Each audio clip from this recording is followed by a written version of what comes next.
اعوذ باللہ من الشیطان الرجیم بسم اللہ الرحمن الرحیم قل ان الصلاۃ ونسکی ومحیای ومماتی للہ رب العالمین لا شریک لہ وبذالک امرت وانا اول المسلمین۔ بلا شبہ میری نماز، میری قربانی، میری زندگی، میری موت سب کچھ اللہ رب العالمین کے لیے ہے، اس کا کوئی شریک نہیں، اور مجھے حکم ملا ہے کہ میں سب سے پہلے مسلمان ہو جاؤں۔ عزیز بہنوں، السلام علیکم ورحمۃ اللہ وبرکاتہ۔ ذی الحج کا مہینہ حج اور قربانی کا مہینہ ہے۔ قربانی جو حج کے ایک شاعر میں سے ہے، قربانی کی تاریخ اتنی ہی پرانی ہے جتنی پرانی خود انسان کی تاریخ۔ انسانی تاریخ کی سب سے پہلی قربانی آدم علیہ السلام کے دو بیٹے حابیل اور قابیل کی قربانی ہے، جس کا ذکر ہمیں سورہ مائدہ کی آیت نمبر 27 میں ملتا ہے۔ انہیں آدم کے دو بیٹوں کا قصہ حق کے ساتھ سناؤ۔ جب دونوں نے قربانی کی تو ان میں سے ایک کی قربانی قبول کر لی گئی اور دوسرے کی نہ کی گئی۔ قربانی کا حکم تمام الہی شریعتوں میں ہمیشہ موجود رہا ہے۔ ہر امت کے نظام عبادت میں اسے ایک لازمی جز کی حیثیت حاصل رہی ہے، جیسا کہ سورہ حج کی آیت نمبر 34 میں اللہ رب العزت نے فرمایا ہے وَلِكُلِّ أُمَّةٍ جَعَلْنَا مَنسَكًا لِيَذْكُرُوا اسْمَ اللَّهِ عَلَىٰ مَا رَزَقَهُم مِّن بَهِيمَةِ الْأَنْعَامِ۔ ہر امت کے لیے ہم نے قربانی کا ایک قاعدہ مقرر کر دیا ہے تاکہ اس امت کے لوگ اس جانور پر اللہ کا نام لیں جو اس نے ان کو بخشے ہیں۔ عزیز بہنوں، یہ قربانی کیا ہے، اس کی روح کیا ہے، اس کا مقصد کیا ہے، اس کا فلسفہ کیا ہے، کیسے دی جاتی ہے قربانی، اس کو سمجھنے کے لیے ہمیں حضرت ابراہیم علیہ السلام کے سیرت مبارکہ پر نظر ڈالنی ہوگی۔ عزیز ساتھیوں، اللہ رب العزت نے یوں تو امت مسلمہ کو صرف اور صرف رسول صلی اللہ علیہ وسلم کی پیروی میں اپنی زندگی کو بسر کرنے کا حکم دیا ہے۔ لَقَدْ كَانَ لَكُمْ فِي رَسُولِ اللَّهِ أُسْوَةٌ حَسَنَةٌ۔ مگر حضرت ابراہیم علیہ السلام خلیل اللہ وہ نبی ہیں جن کی سنت پر ہر زمانے میں عمل ہوا ہے، اور نبی صلی اللہ علیہ وسلم کی امت کو بھی ان کے اسوہ کی پیروی کا حکم دیا گیا ہے، جیسا کہ سورہ ممتحنہ کی آیت نمبر 4 میں اللہ رب العزت نے ارشاد فرمایا ہے قَدْ كَانَتْ لَكُمْ أُسْوَةٌ حَسَنَةٌ فِي إِبْرَاهِيمَ وَالَّذِينَ مَعَهُ۔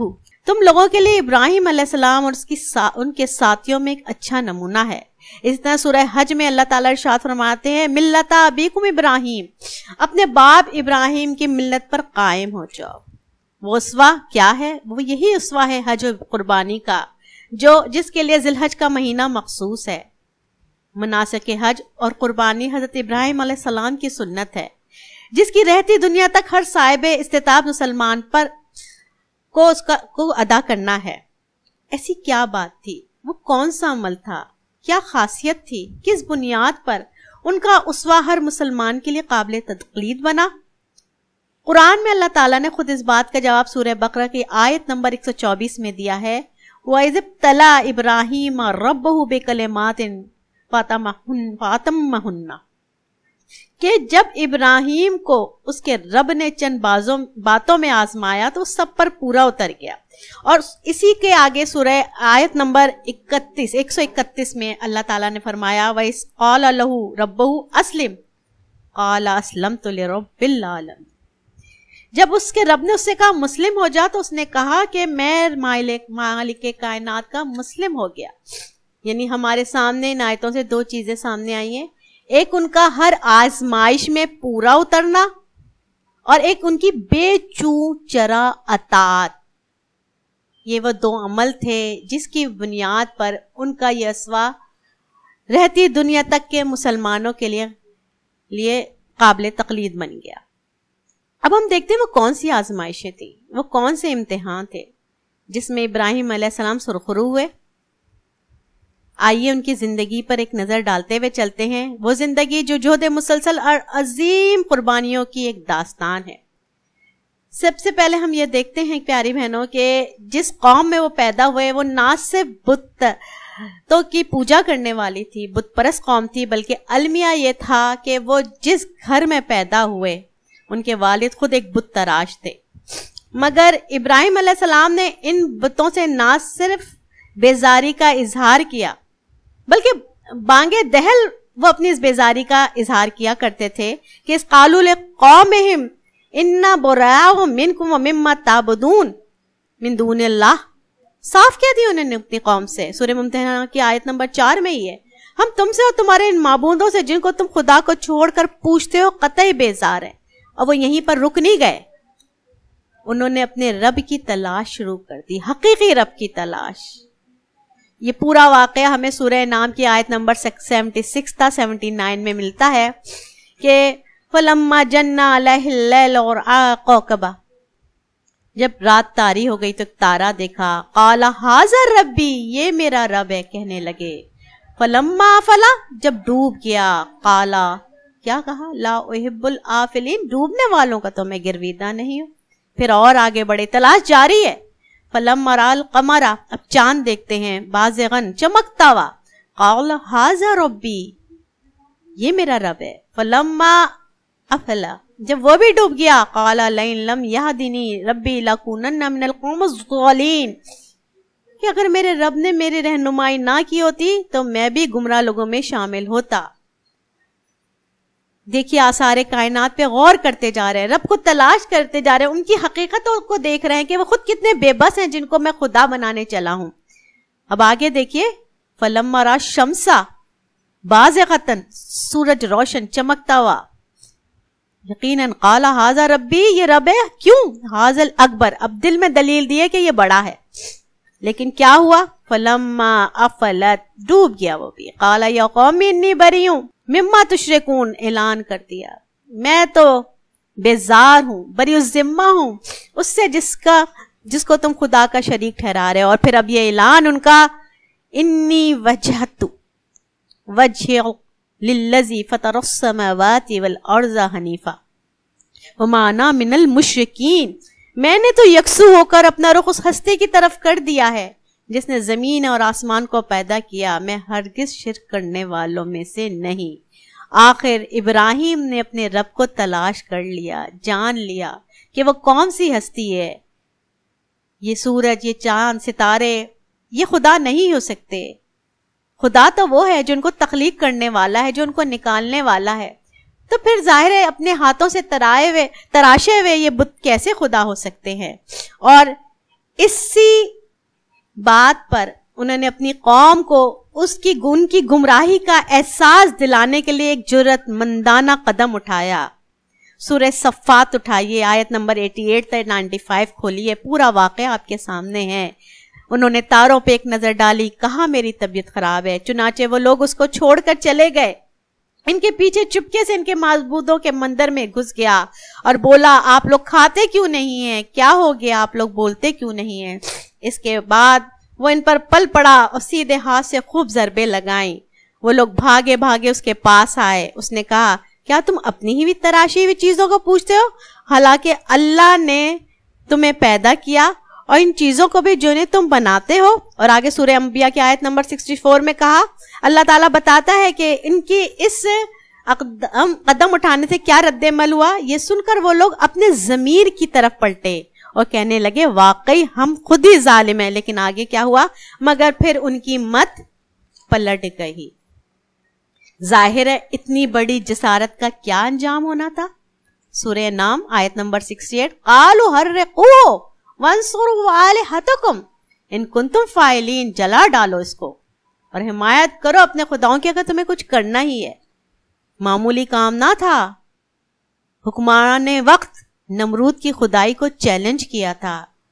اس نے مطالبہ رکھ دیا، اپنے موقف سے دستبردار ہو جاؤ، ہمارے خداؤں کی مخالفت کرنا چھوڑ دو یا آگ میں جلنے کے لیے تیار ہو جاؤ. دنیا نے دیکھا، زمین و آسمان نے دیکھا، بغیر کسی تردد کے آتش نمرود میں کود پڑا عشق. لیکن اگلا منظر اس سے بھی زیادہ حیران کن تھا بہنوں. قلنا یا نار کنی بردم وسلاما علی ابراہیم، اے آگ ٹھنڈی ہو جاؤ، سلامتی بن جا ابراہیم پر. آگ گلزار بن گئی ابراہیم کے لیے. آزمائش ختم نہیں ہوئی ہے, ایک امتحان ختم ہوئے, اگلا پیپر تیار ہے. اب اپنا وطن چھوڑا, ہجرت, مجبور کر دیے گئے گھر چھوڑنے, وطن چھوڑنے پر بیوی اور بھتیجے لوط علیہ السلام کو لے کر نکل گئے. فلسطین اگلی منزل ہے. سورہ انبیاء میں آیت نمبر 71 میں اللہ تعالیٰ نے اس کی نشاندہی کی. ہم نے اس کو لوط کو بچا کر اس سرزمین کی طرف نکال لائے جس میں ہم نے دنیا والوں کے لیے برکتیں رکھی ہیں. وہ سرزمین فلسطین کی بھی تھی جو انبیاء کی سرزمین بنی, وہ عرب کی بھی ہے جہاں مکہ اور مکرمہ حرمین شریف آج موجود ہیں. ابھی عشق امتحان اور بھی ہیں. اگلا امتحان بیوی اور شیر خوار بچے کو صحرا میں چھوڑنے کا حکم ہے. وہ بچہ جو بڑھاپے میں ملا ہے, اکلوتا ہے. سورہ ابراہیم کی آیت نمبر 37 میں انہوں نے خود اس واقعے کی نشاندہی مختصراً اس طرح کی ہے. ربنا انی اسکنت من ذریتی بواد غیر ذی زرع عند بیتک المحرم. اے میرے رب, میں نے اپنی اولاد کے ایک حصے کو ایک بے آب و گیا وادی میں لا بسایا ہے تیرے محترم گھر کے پاس. اس میں ذرا سا رکیے. یہ جو واقعہ ہے, اس آزمائش کی اس گھڑی میں حضرت ہاجرہ کا کردار, حضرت علیہ السلام کا کردار بڑا اہم ترین ہے اور تمام مسلمان خواتین کے لیے مثال ہے. آپ شوہر سے پوچھ رہی ہیں ہمیں کیوں چھوڑ رہے ہو, کیا یہ اللہ کا حکم ہے؟ اور شوہر کی طرف سے مثبت جواب ملنے پر مڑ جاتی ہیں. حضرت ابراہیم مرد تھے, نبی تھے.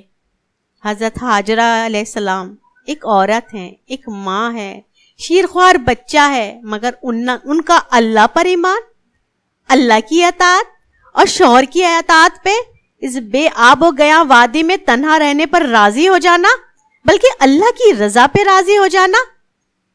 اس بات کا ثبوت ہے کہ آزمائشوں میں اگر کسی مرد کو اس کی بیوی کا تعاون حاصل نہ ہو تو آزمائش پہ پورا اترنا یا کسی مہم کو سر کرنا اس کے لیے مشکل ہوگا. کامیابی کے لیے ایک بیوی کا تعاون کتنا ضروری ہے. اب ہاجرہ ہیں اور اسماعیل علیہ السلام ہیں. جب پانی ختم ہو جاتا ہے, اسماعیل علیہ السلام پیاس سے تڑپ رہے ہیں. مامتا مجبور ہو کر صفا اور مروہ کی سنگلاخ پہاڑوں کے درمیان پانی کی تلاش میں دوڑ رہی ہے. اطاعت رب کے نتیجے میں جب آگ ابراہیم علیہ السلام کے لیے گلزار بن سکتی ہے تو ہاجرہ کو ان کا رب کیسے اکیلے چھوڑ سکتا ہے؟ اس رب نے کو یہ رضا, اللہ پہ راضی رہنا, اللہ کی اطاعت اتنی پسند آئی کہ نہ صرف اسماعیل کے پیروں تلے ایسا چشمہ جاری کر دیا جس سے رہتی دنیا تک مسلمان سیراب ہوتے رہیں گے اور کبھی ختم نہ ہوگا. جس جگہ پر مکہ آباد ہونا اور اللہ کے گھر کی تعمیر کی بنیاد بنا یہی زمزم کا چشمہ تھا. اور پھر نہ صرف یہ کہ آگے دیکھیے کہ ان الصفا والمروہ من شعائر اللہ فمن حج البیت او اعتمر فلا جناح علیہ ان یطوف بہما, کہ صفا اور مروہ کے درمیان سعی اللہ کا شاعر ہی نکل آیا کہ حج اور عمرے میں سعی حج اور عمرے کے سعی ایک حصہ بن گئی. آگے تیرے عشق کی انتہا چاہتا ہوں, آگے بڑھیے. اللہ سے اولاد مانگی, رب حبلی من الصالحین. جائیداد کا وارث نہیں چاہیے تھا, کاروبار کو سنبھالنے کے لیے کوئی جانشین نہیں چاہیے تھا, اپنی نسل کو آگے چلانے کے لیے نام لیوا نہیں چاہیے تھا. صالح اولاد جو اقامت دین کے مشن کی وارث ہو.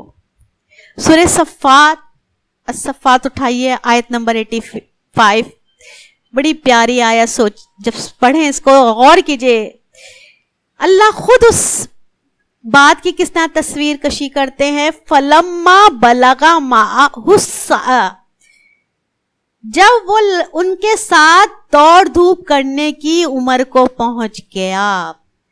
قالا یا بنیا انی ارا فی المنام انی اذبحک فانظر ماذا تری. ابراہیم علیہ السلام نے کہا بیٹا میں خواب میں دیکھتا ہوں میں تجھے ذبح کر رہا ہوں, تو بتا تیرا کیا خیال ہے. فلما بلغا معہ السعی, جیسے جیسے بچے بڑے ہو رہے ہوتے ہیں کیسا ایسا محسوس ہوتا ہے جیسے ہمارے جسم کا خون بڑھ رہا ہے. جوان ہوتے ہوئے اولاد کتنی پیاری ہوتی ہے. اب تو میری بیٹی پورا کچن سنبھال لیتی ہے. اب تو میرا بیٹا ماشاءاللہ میرا بازو بن گیا ہے. اب تو مجھے کسی بات کی فکر نہیں ہے.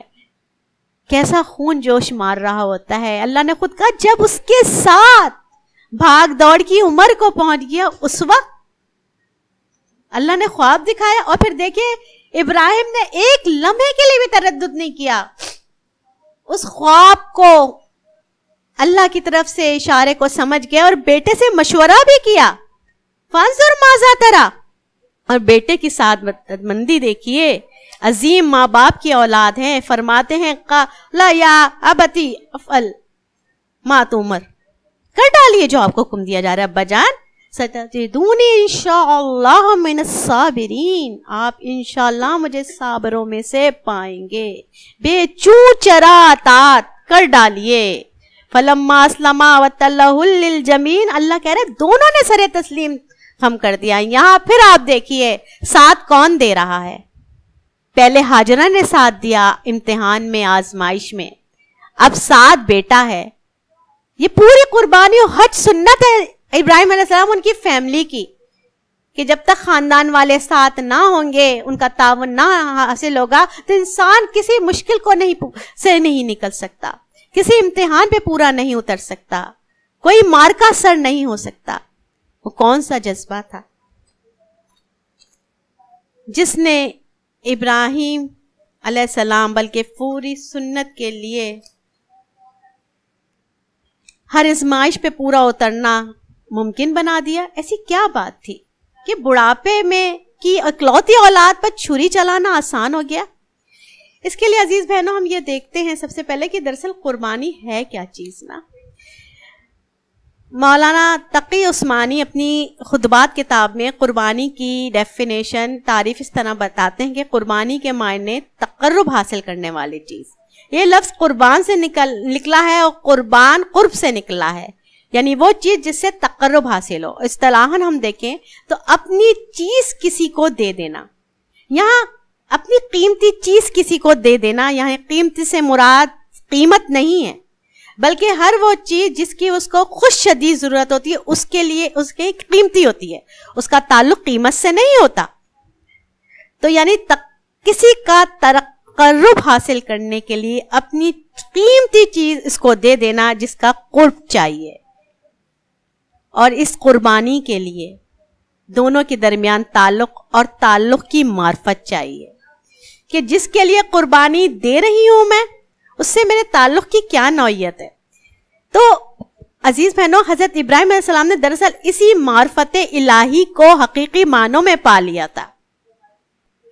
انہوں نے جب اپنے رب کو تلاش کر لیا تھا اور تمام بتوں سے اور تمام شریکوں سے تمام غیر اللہ سے بیزاری کا اعلان کر دیا تھا. سورہ شورى کی آیت نمبر 77 اور 86 ان کی اس معرفت الہی کا اعلان ہے. میرے تو یہ سب دشمن ہیں بجز رب العالمین کے. جس نے مجھے پیدا کیا وہی میری رہنمائی فرماتا ہے. جو مجھے کھلاتا اور پلاتا ہے. جب بیمار ہو جاتا ہوں تو مجھے وہی شفا دیتا ہے. جو مجھے موت دے گا پھر دوبارہ اٹھا کر مجھ کو زندگی بخشے گا. یہ حقیقتیں تھیں. یہ معرفت الہی تھا. انہوں نے اپنے اور اپنے رب کے تعلق کو نہ صرف پہچان لیا بلکہ رب کی صفات کو بھی جان گئے تھے. ان کی اس معرفت نے اللہ سے ان کے تعلق کو محبت اور ایسے ایمان میں بدل دیا کہ اب رب پر مکمل اعتماد بلا تردد بلا چوں چرا اطاعت بلکہ مکمل سپردگی کی کیفیت پیدا کرتی. میں آپ کے سامنے عزیز بھائیوں ایک مثال رکھتی ہوں. میں کہیں جاب کرتی ہوں اور میرا جو اس کمپنی کا یا اس ادارے کا مالک ہے وہ جو مجھے آرڈر کرے گا میں اس آرڈر کو پورا کروں گی, اس کے حکم مانوں گی کیونکہ مجھے ڈر ہے کہ وہ مجھے نوکری سے نکال دے گا. یا میں بہترین پرفارمنس اس لیے دوں گی کہ مجھے اس بات کی امید ہے کہ میں اچھی پرفارمنس دوں گی تو میری ترقی ہوگی. ایک اور مثال, ہمارے معاشرے میں جو پیری مریدی کا چکر ہے، اس کی مثال کا خیال مجھے ایک واقعے سے، خبر سے آیا 4-5 سال پہلے، میں نے اخبار میں پڑھی تھی کہ ایک شخص نے اپنے پیر کے کہنے میں سردی کے موسم میں، بیمار تھا بچہ، ٹھنڈے پانی میں تعویذ گھول کے اس کو نہلا دیا اور بچہ مر گیا۔ میں اس واقعے کو، اس خبر کو جب میں پڑھ رہی تھی تو میں سوچ رہی تھی کہ اس کو اپنے پیر پر اتنا اندھا اعتماد ہے کہ اس نے اس ایک لمحے کو یہ نہ سوچا کہ سردی کا موسم ہے، بچے کو بخار ہے، ٹھنڈا پانی ہے، میں اس کو نہلانے جا رہا ہوں۔ اس کو اس بات کا یقین تھا کہ میرا پیر جو کہہ رہا ہے یہ میرے فائدے کے لیے ہوگا، اس سے مجھے کوئی نقصان نہیں ہوگا۔ بس یہی بات سمجھنے کی ہے میری پیاری بہنوں کہ نہ کوئی رزاق ہے، نہ کسی کے ہاتھ میں میری ترقی و تنزلی ہے، نہ کوئی مشکل کشا ہے، نہ کوئی سزا دے سکتا ہے، صرف اور صرف اللہ کی ذات ہے جس کے ہاتھ میں تمام معاملات ہیں، ہر چیز کا مالک وہ ہے، ہر چیز اسی کی طرف واپس جائے گی۔ بس پھر کیا مشکل ہے، پھر تو عطاعتیں آسان ہو جاتی ہے۔ یہی وہ معرفت الہی تھی جس نے انبیاء کو، صحابہ اکرام رضی اللہ تعالی اجمعین، رضی اللہ تعالی عنہم اجمعین کو ہر ظالم و باطل نظام کے سامنے جھکنے نہ دیا۔ تاریخ اٹھا کے دیکھیے، وہ امام حنبل رحمۃ اللہ ہوں یا سعید بن مسیب ہوں، حکمران وقت کے سامنے ڈٹے رہے، اپنی زندگیاں ان کے ظلم سہتے ہوئے گزار دیں مگر حق سے دستبردار نہ ہوئے۔ آج بھی مصر کے اخوان مسلمون ہو، فلسطین کے مجاہدین ہو، کشمیر کے مسلمان ہو یا بنگلہ دیش کے جماعت اسلامی کی رہنما ہو، جنہوں نے تخت دار کو چومنا گوارا کیا مگر جبر کے نظام کے سامنے، لادینیت کے سامنے کمپرومائز نہ کیا۔ آگ ہے، ابراہیم ہے، نمرود ہے، کیا پھر کسی کو پھر کسی کا امتحان مقصود ہے؟ سورہ عنکبوت میں اللہ تعالیٰ فرما رہا ہے فَانْجَاهُ اللَّهُ مِنَ النَّارِ، اللہ نے ان کو آگ سے بچا لیا تھا۔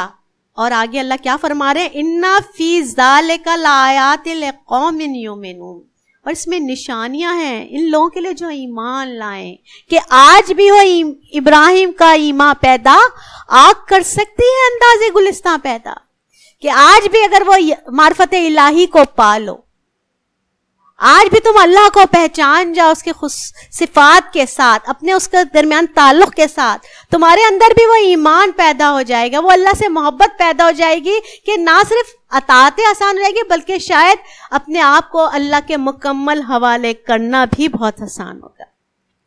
اب ہم دیکھتے ہیں کہ قرآن میں اللہ رب العزت اس قربانی کی کیا مقاصد بتا رہے ہیں۔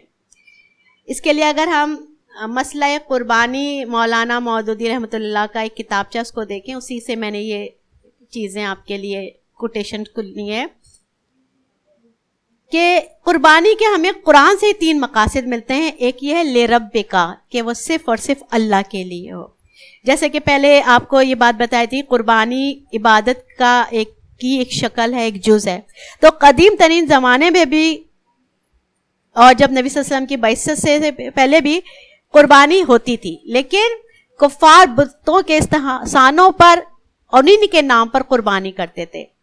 تو ایک طرف قرآن میں اللہ نے ما احل اللہ بغیر اللہ بہی کو حرام کیا کہ کسی جانور پہ جس پہ اللہ کا نام نہ لیا ہو اس کو حلال کرنا جائز نہیں ہے، حرام ہے۔ دوسری طرف حکم دیا فَصَلِّ لِرَبِّكَ وَانْحَرْ، کہ تمہاری نماز اور تمہاری قربانی صرف اور صرف اللہ کے لیے ہوگی۔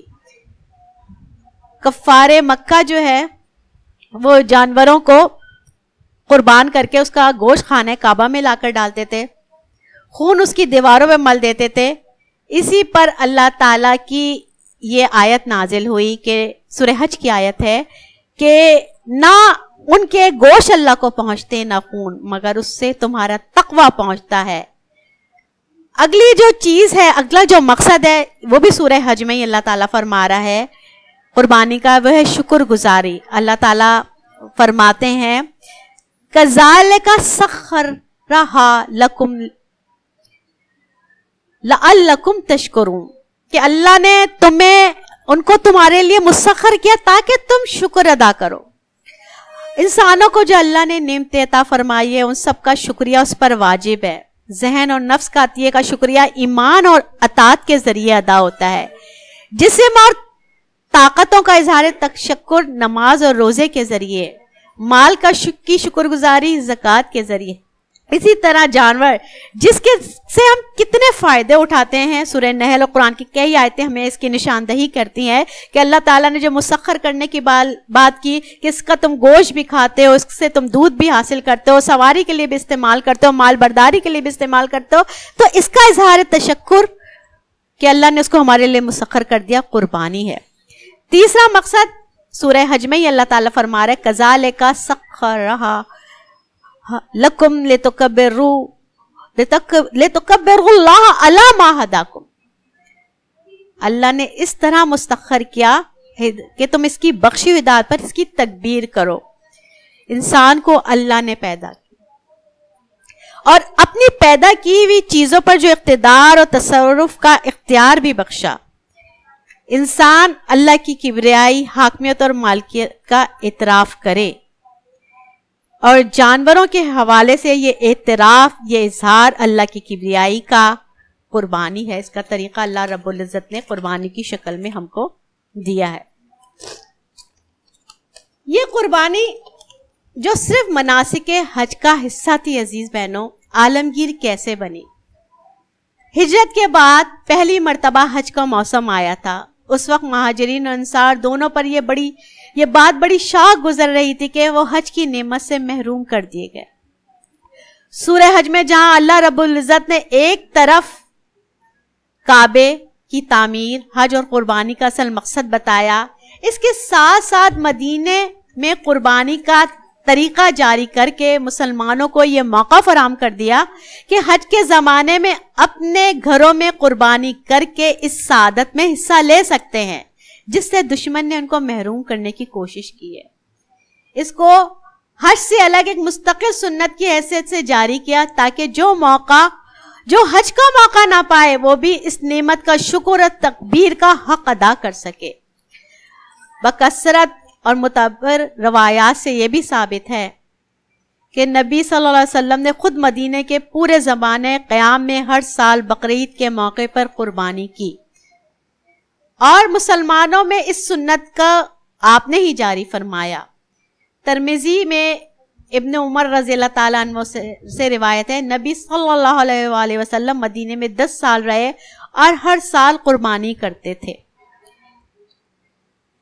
قربانی کی کیا فضیلت ہے، کیا اہمیت ہے، اس کا اندازہ لگانے کے لیے ہم احادیث مبارکہ کو دیکھتے ہیں. مسند احمد اور ابن ماجہ میں ابو ہریرہ رضی اللہ تعالیٰ عنہ سے روایت ہے، جو شخص قربانی کی استطاعت رکھتا ہو پھر قربانی نہ کرے تو ہماری عیدگاہ کی طرف نہ آئے.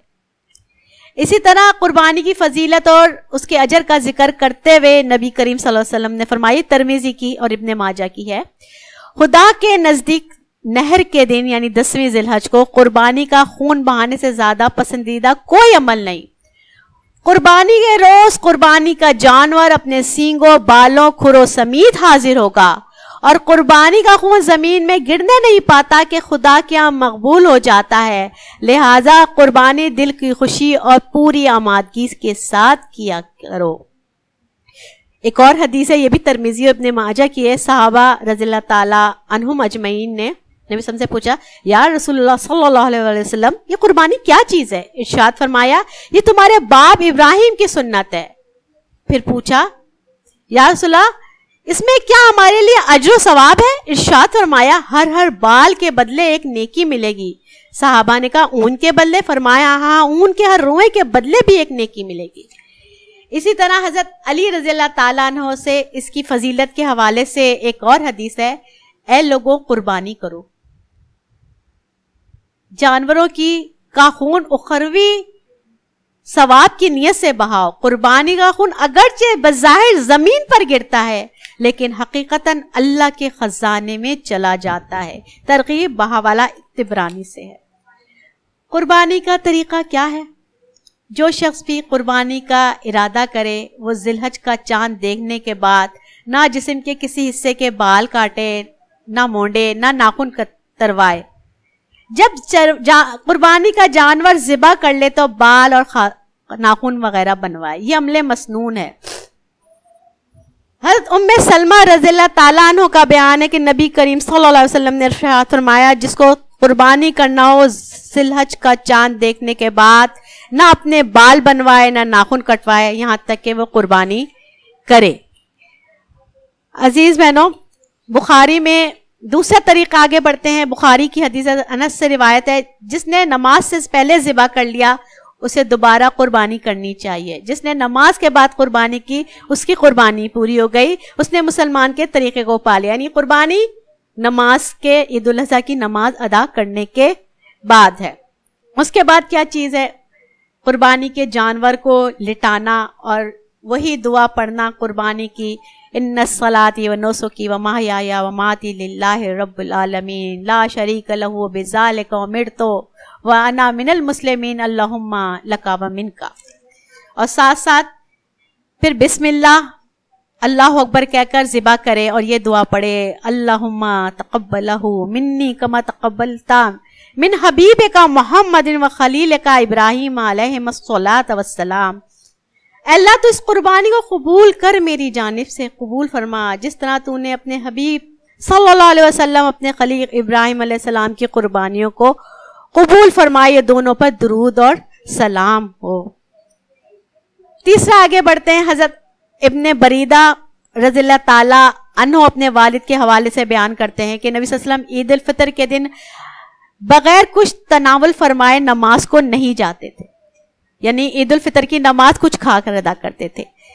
اور عید الاضحیٰ کی دن نماز عید پڑھنے سے پہلے کچھ نہیں کھاتے تھے. جب واپس آتے تھے تو قربانی کے جانور کی کلیجی تناول فرماتے تھے. یہ بھی ترمذی اور مسند احمد میں ملتا ہے. اس کے ساتھ ساتھ ایک اور چیز کہ زمانے جہلیت میں اپنی قربانی کا گوشت کھانا ممنوع سمجھا جاتا تھا. اور آپ دیکھیے اللہ تعالیٰ نے مسلمانوں کو کتنا بڑا انعام دیا ہے کہ سورہ حج میں اس کی اجازت دے دی گئی فَكُلُوا مِنْهَا وَأَطْعِمُوا الْبَائِسَ الْفُقَرَاءَ. خود بھی کھاؤ، تنگ دستوں فقیروں کو بھی کھلاؤ. اچھا یہاں اس کا یہ مطلب ہرگز بھی نہیں ہے کہ ایسے غنی کو نہ کھلایا جائے. دوست رشتہ دار ہمسائے کو بھی قربانی کا گوشت دینا جائز ہے. اور یہ بات صحابہ اکرام رضی اللہ تعالی عنہم اجمعین سے ثابت ہے. علقمہ کا بیان ہے کہ حضرت عبداللہ بن مسعود رضی اللہ تعالی عنہ نے میرے ہاتھ قربانی کا جانور بھیجا اور ہدایت فرمائی یوم نحر انہیں ذبح کرنا، خود بھی کھانا، مسکین کو بھی دینا اور میرے بھائی کے گھر بھی بھیجنا. اسی طرح ابن عمر رضی اللہ تعالی عنہ کا قول ہے ایک حصہ کھاؤ قربانی کا خود، ایک حصہ ہمسائے کو دے اور ایک حصہ مساکین میں تقسیم کر دو. آخر میں عزیز بہنوں ایک بات کی وضاحت کرنا بہت ضروری سمجھوں گی کہ اس وقت جو مسلمانوں میں قربانی کے حوالے سے شک و شبہات پیدا کیے جا رہے ہیں، پروپیگنڈے ہو رہے ہیں جو پھیلتے پھیلتے اب ہمارے بھی ایک عام گفتگو کا حصہ بنتے جا رہا ہے کہ لاکھوں روپیہ خون کی شکل میں نالیوں میں بہہ رہا ہے، اس سے معاشی نقصان ہے. قربانی کرنے سے بہتر ہے کہ جو رقم ہے کسی غریب کی مدد کی کر دی جائے، کوئی فلاحی کام کر دیا جائے. ایک مخصوص مغرب زدہ حلقہ ہے جو اس حوالے سے لوگوں کو گمراہ کر رہا ہے. بلکہ تقی عثمانی صاحب کی کتابیں پڑھ رہی تھی کہ وہ تو کہتے ہیں کہ مجھ سے آ کے لوگ یہ فتویٰ لیتے ہیں کہ ہمارے خاندان میں کچھ غریب لوگ موجود ہیں تو کیا میں بجائے قربانی کرنے کے اس دفعہ یہ پیسے ان کو دے دوں. یہاں تک نوبت پہنچ چکی ہے. تو یہ عزیز بہنوں اللہ تعالیٰ نے مسلمانوں کو عید کے جو 2 موقع عطا فرمائے ہیں تو اگر دیکھیں وہ نہ صرف خوشی منانے کے موقع ہیں بلکہ ہر شخص اس مواقع پہ معاشی فائدہ حاصل کرتا ہے. جو سال بھر نہیں کماتا اس موقع پہ اللہ اس کے رزق کو بھی کشادہ کر دیتا ہے. عید الاضحیٰ کے موقع پہ لوگ سارے سال جانور پالتے ہیں گاؤں کے دیہاتوں کے اور اس موقع پہ آ کے وہ فروخت کرتے ہیں اور ان جانوروں کے ذریعے ان کو ایک بہت اچھی رزق آمدنی کا یہ جانوروں کا فروخت ایک آمدنی کا ذریعہ بنتے ہیں. اس کے ذبح کے ذریعے کتنے ہمارے مسلمان بھائی ہیں، ہماری قصائی برادری ہے جن کے رزق کے حلال میں وسعت کا ذریعہ بنتی ہے. اور صرف انفرادی حوالے سے نہیں دیکھیں، اگر قومی حوالے سے دیکھیں تو چمڑے کی صنعت کو فروغ ملتا ہے اور اس وقت پاکستان کا چمڑا جو ایکسپورٹ دنیا میں ہوتا ہے دنیا کا بہترین چمڑے میں اس کا شمار کیا جاتا ہے. اس کے اگر آپ اس کا ایک دوسرا پہلو بھی دیکھیں تو اس موقع پر میں آپ کو بتاؤں، میں اندرون سندھ بھی جاتی رہتی ہوں، اور خود خصوصاً کراچی میں بھی جو اس وقت مہنگائی کا ہے کہ دال تک کتنی مہنگی ہے، کتنے گھرانے ہمارے ایسے ہیں جو خطے غربت سے نیچے زندگی گزار رہے ہیں، وہ سال بھر گوشت کی شکل نہیں دیکھتے، کبھی چکن کھا لی مرغی، لیکن مٹن اور بیف تو ان کے تصور میں نہیں ہے۔ میری پیاری بہنوں، یہی وہ موقع ہے جو وہ سیر ہو کر ان کو بھی گوشت کھانے کا موقع ملتا ہے۔ تو یہ قربانی نہ صرف اللہ سے تعلق میں اضافے کا، اللہ سے تقرب کا ذریعہ بن رہی ہے، بلکہ بندوں سے بندہ کے تعلق میں بھی اضافہ کر رہی ہے۔ پھر بھی یہی دیکھیں پیاری بہنوں، معرفت الہی کیا ہے؟ جب رب کو پہچان لیا، جب رب کو جان لیا، تو پھر اس کے حکم کے آگے اپنے سر کو جھکا دیا، پھر حکمتیں کیا، پھر مصلحتیں کیا؟ قربانی کے سارے عمل کا پیغام یہی ہے کہ اللہ کے حکم کے اتباع ہی دین اسلام ہے۔ عزیز بہنوں، قرآن کی پہلی آیت نازل ہوتی ہے اقرا باسم ربک الذی، قرآن کا آغاز ہوا ہے، اور اس کا جشن ہم نے عید الفطر کے ساتھ منایا، فطرہ ادا کر کے، 2 نفل شکرانے کے ادا کر کے۔ حضرت عمر رضی اللہ تعالیٰ عنہ فرماتے ہیں کہ ایک یہودی نے مجھ سے کہا کہ تمہارے قرآن میں ایک بہت بہترین آیت ہے، اگر وہ ہمارے یہاں نازل ہوتی تو ہم اس جشن مناتے۔ انہوں نے پوچھا کون سی؟ تو کہا یوم اکملت لکم دینکم۔ تو حضرت عمر رضی اللہ تعالیٰ عنہ کہتے ہیں مجھے یاد آیا کہ یہ قرآن کی آخری آیت ہے جو حجۃ الوداع کے موقع پہ نازل ہوئی، اور ہم نے بھی اگلے دن عید الاضحیٰ کے شکل میں اس کا جشن منایا تھا اور قربانی ادا کی تھی۔ تو پیاری بہنوں، مسلمانوں کی دین دونوں عیدیں جو ہیں، دونوں تہوار جو ہیں قرآن سے وابستہ ہیں۔ پہلی تہوار پہلی آیت کا جشن ہے، اور عید الاضحیٰ دوسری عید قرآن کی تکمیل کی، دین اسلام کی تکمیل کے شکرانے کا جشن ہے۔ عزیز بہنوں، یہ قربانی صرف قربانی نہیں ہے، یہ قربانی پیغام دے رہی ہے کہ دیکھو اپنے باپ کے اسوے کو، وہ کیا جذبہ تھا، اپنی ماں ہاجرہ کو، حضرت اسماعیل علیہ السلام کی اس سعادت مندی کو، اس معرفت الہی کو پاؤ، اپنے رب کے سے تعلق کو پاؤ، ڈھونڈو، رب کو تلاش کرو۔ آج کا ابراہیم اپنے رب کی تلاش میں، حق تو یہ ہے کہ حق ادا نہ ہوا۔ صدق اللہ۔ السلام علیکم ورحمۃ اللہ۔